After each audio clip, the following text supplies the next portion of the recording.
बड़ी त्रासदी है कि अतीक अहमद मीडिया से कहा करता था कि आप लोग हैं तो हिफाजत है, जब भी उसे सवाल पूछा जाता था, क्योंकि साबरमती से प्रयागराज आने के रास्ते में उसे अपनी जान को लेकर बड़ा डर लगता था। लेकिन आखिरकार मीडिया कर्मी बनकर ही ये तीनों शूटर आए और उसकी हत्या कर दी। अब इन तीनों शूटर को लेकर जो सवाल उठ रहे हैं उसमें उनके हथियारों को लेकर भी बहुत सारे प्रश्न हैं। हथियार कहां से आए, कौन है जो इन्हें कंट्रोल कर रहा था? ये बेहद खतरनाक लेकिन प्रतिबंधित पिस्तौल इन लोगों के हाथ में आखिर किसने दी? क्या इसके पीछे कोई सियासी कनेक्शन है जिसके राज मुमकिन है कि अतीक अहमद के जरिए खुल जाते, या फिर कोई पाकिस्तान कनेक्शन है जिसके जरिए ये हथियार इनके हाथों में आए?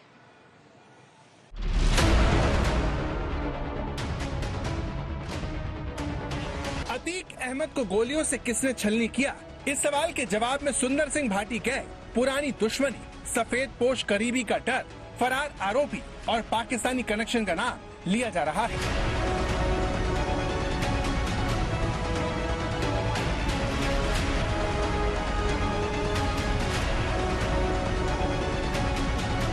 इस फहरिस्त में सबसे पहले नाम सुंदर भाटी नाम के गैंगस्टर का है, जिस पर उंगलियां उठने की वजह जिगाना पिस्टल है, जिससे अतीक पर ताबड़तोड़ गोलियां बरसाई गई। सूत्रों का कहना है कि अतीक अहमद और अशरफ की हत्या करने वाले सनी सिंह का पश्चिमी उत्तर प्रदेश के गैंगस्टर सुंदर भाटी से कनेक्शन था। हमीरपुर जेल में बंद रहने के दौरान सनी सिंह सुंदर भाटी का करीबी हो गया था और जेल से छूटने के बाद सुंदर भाटी के लिए ही काम करने लगा था। अतीक और अशरफ की हत्या में इस्तेमाल जिगाना पिस्टल सुंदर भाटी से मिलने का शक है। सवाल ये कि सुंदर सिंह भाटी की अतीक अहमद से दुश्मनी क्या थी? क्या सनी सिंह सुंदर सिंह भाटी के लिए काम कर रहा था या तीनों ही शूटर्स ने अतीक अहमद के लिए सुपारी ली थी? माफिया अतीक अहमद के खिलाफ जबरन वसूली, जमीन हड़प, अपहरण और हत्या समेत 100 से अधिक मामले दर्ज थे। पूरे यूपी में अतीक अहमद की दबंगई रही। अतीक अहमद भले ही माफिया था, लेकिन उसके हरदल में चाहने वाले थे। प्रॉपर्टी के धंधे में अतीक के गैंग की पूरी पकड़ थी। अतीक अहमद अहमदाबाद की जेल में रहते हुए फोन से धमकियां देकर अपना राज चला रहा था। अतीक का एक वीडियो हाल ही में वायरल हुआ था, जिसमें वो एक प्रॉपर्टी डीलर मोहम्मद जैद को पीटने की बात कहता है। इस कथित बातचीत में अतीक ने कहा था कि प्रधान का नाम लेने पर ही उसे गुस्सा आ गया और उसने जैद की धुनाई कर दी। हेलो। हाँ जैद। हाँ भाई। तुमको याद है कि तुम देवरिया हमसे मिलने आए थे? हाँ। तो हमको मालूम था कि तुम आ रहे हो जी। और तुमसे हम बैठ के वहाँ बरामदे में मिले रहे ना, जहाँ जेलर से लोग बैठे थे। हाँ हाँ हाँ हाँ। तब तक हमारी कोई नियत नहीं थी तुमको पीटने की। हम खुद समझ रहे थे। जब तुम्हारा हमने हाव भाव देखा, तुम्हारा रवैया देखा, समझे जी।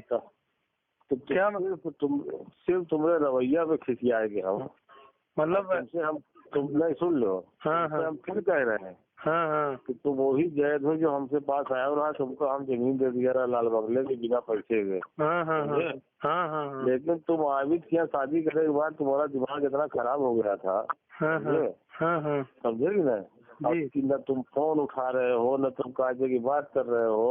और 200 नंबर हमने मना करवाया कि तुम मत लिखवाना, लेकिन तुमने लिखवा लिया। तो सवाल ये है कि जो सफेद पोश अतीक के जरिए अपने काले धन को सफेद करवा रहे थे, उससे जमीन हथियाने में मदद लिया करते थे, वही उसके दुश्मन बन गए और राज खुलने के डर से कहीं उन्होंने ही तो अतीक को नहीं मरवा डाला। आखिर अशरफ अतीक गैंग के भरोसेमंद गुर्गे गुड्डू मुस्लिम के बारे में क्या बताने जा रहा था? पिछले 30 सालों से अतीक गैंग के लिए काम कर रहा गुड्डू मुस्लिम उमेश पाल हत्याकांड के बाद से ही फरार है। पश्चिमी उत्तर प्रदेश के कई शहरों में एसटीएफ को उसकी लोकेशन मिल चुकी है। आखिरी बार मेरठ में वो नजर आया था। मेरठ में अतीक अहमद के बहनोई इखलाक के घर का एक सीसीटीवी वीडियो वायरल हुआ था। इसमें गुड्डू मुस्लिम साफ साफ नजर आया था।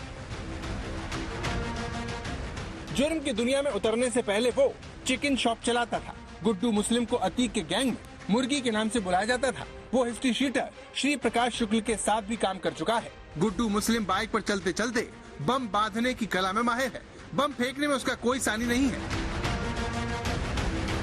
ये देखिए, उमेश पाल हत्याकांड के बाद इस वायरल वीडियो में गुड्डू मुस्लिम को आप सदे हाथों से इधर उधर बम मारते हुए देख सकते हैं।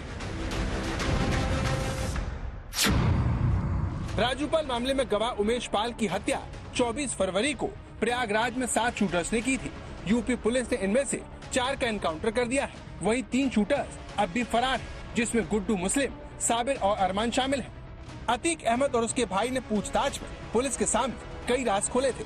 माना जा रहा है कि पूछताछ में दोनों ने फरार शूटर गुड्डू मुस्लिम, साबिर, अरमान और शाइस्ता के बारे में जानकारियां दी। ये भी बताया कि ये तीनों किस लोकेशन पर मिल सकते हैं। तो सवाल ये है, क्या इन तीनों ने ही अतीक को खामोश कर दिया जो उन्हें पकड़वा सकता था?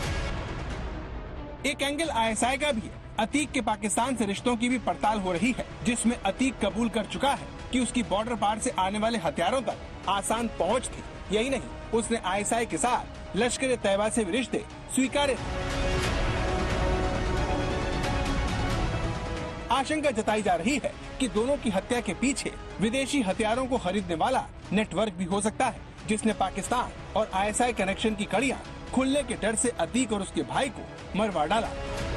पिछले 48 घंटे में उत्तर प्रदेश में बेहद नाटकीय घटनाक्रम में अतीक गैंग के 4 लोग ढेर हो गए। 2 तो एनकाउंटर में जब अतीक के बेटे असद और उसके शूटर गुलाम को पुलिस ने मुठभेड़ में मार गिराया था, और उसके बाद जो प्रयागराज में शूट आउट हुआ जिसमें अतीक अहमद और उसके भाई अशरफ को 3 हमलावरों ने मार गिराया। लेकिन इन सारी चीजों के बीच जो राजनीति हुई है उस पर भी हम आपको बताते हैं, क्योंकि जो विपक्षी पार्टियां हैं उनकी तरफ से इसे उत्तर प्रदेश में जंगल राज करार दिया जा रहा है।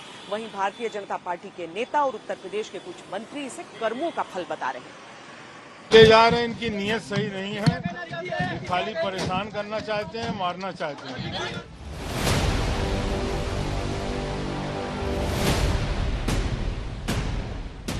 अतीक अहमद का जो डर था वो शनिवार को सच साबित हो गया। पहले 13 अप्रैल को असद अहमद का एनकाउंटर हुआ, फिर 2 दिन बाद 15 अप्रैल को उसके पिता अतीक अहमद और चाचा अशरफ को 3 हमलावरों ने सरेआम गोलियों से छलनी कर दिया, और तीनों प्रयागराज के इस कब्रिस्तान में एक दूसरे के पास दफना दिए गए।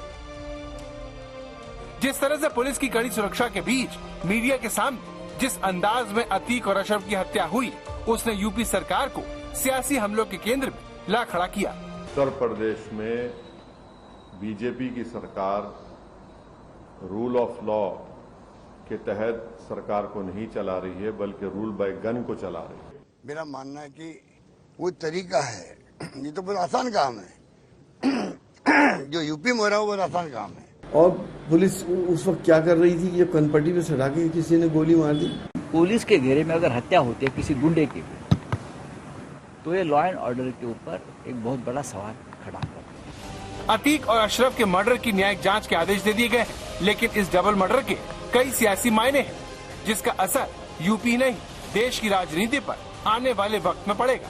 कुमार अभिषेक और समर श्रीवास्तव के साथ अरविंद ओझा, प्रयागराज, आज तक।